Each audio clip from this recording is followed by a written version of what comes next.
आइए प्यारे बच्चों, आज हम सीखेंगे असंपर्क बल के बारे में। जैसा कि हम अपने पिछले वीडियो में सीख चुके हैं कि असंपर्क बल वह बल है जो दो वस्तुओं के बीच लगता अवश्य है, लेकिन वह लगता हुआ प्रतीत नहीं होता। इसके लिए हमने दो चुंबक लिए हैं। आप अपनी पिछली कक्षाओं में चुंबक के विषय में पढ़ चुके हैं। चुंबक के दो ध्रुव होते हैं। यहाँ पर हमने समान ध्रुवों को एक रंग से रंग दिया है। चलिए अब हम इस मनोरंजक गतिविधि को करके देखते हैं।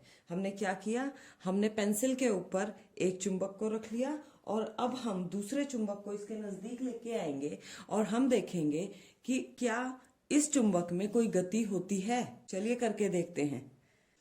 यहाँ पर हम समान ध्रुवों को एक दूसरे के सामने लाएंगे। तो जैसा हम पहले पढ़ चुके हैं कि समान ध्रुव एक दूसरे को प्रतिकर्षित करते हैं और प्रतिकर्षण को हम धक्का लगने के समान भी मान सकते हैं, जैसा अभी हम देखेंगे। और अब हम दोनों चुंबकों के असमान ध्रुवों को एक दूसरे के सामने लेके आएंगे। तो अब हम देखेंगे कि दोनों चुंबक एक दूसरे को आकर्षित करेंगे और आकर्षण को हम खिंचाव के रूप में भी देख सकते हैं।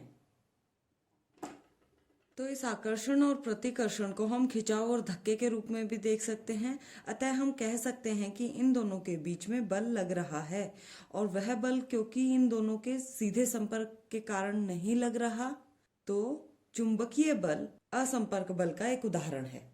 अब हम आ गए स्थिर वैद्युत बल पर। इस क्रियाकलाप के लिए हम लेंगे कागज के कुछ टुकड़े, एक कंघा और एक ऊनी कपड़ा। हम कंघे को ऊनी कपड़े से बहुत बार रगड़ेंगे और उसके बाद हम देखेंगे क्या यह कागज के टुकड़े आकर्षित होते हैं। तो जैसा हमने यहाँ देखा, यह कागज के टुकड़े कंघे की तरफ आकर्षित हो रहे हैं। और यह किस कारण से हो रहा है? बार बार रगड़ने के कारण कंघा आवेशित हो जाता है और यह अपनी तरफ आवेशित या अनावेशित वस्तुओं को आकर्षित करता है।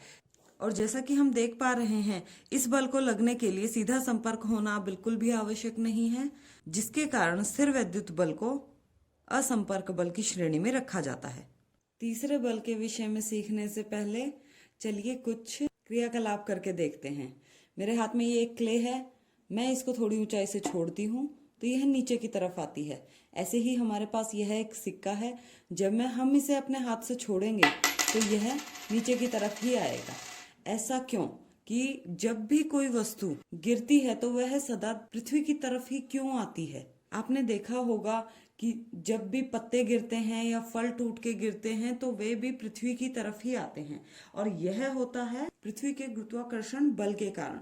वस्तुएं पृथ्वी की ओर इसीलिए गिर रही हैं क्योंकि वे पृथ्वी की तरफ आकर्षित होती हैं। और इस बल को गुरुत्व बल या फिर केवल गुरुत्व कहा जाता है। यह एक प्रकार का आकर्षण बल है जो हर एक वस्तु पर लगता है।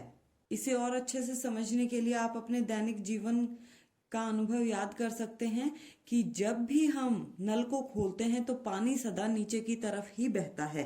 और ऐसा नहीं है कि गुरुत्वाकर्षण बल केवल पृथ्वी पर ही है। विश्व की सभी वस्तुएं, चाहे वो कितनी भी छोटी हो कितनी भी बड़ी हो, सभी के बीच में गुरुत्वाकर्षण बल लगता है। आशा करते हैं आज के लेक्चर से आप असंपर्क बल के विषय में सीख चुके होंगे। धन्यवाद।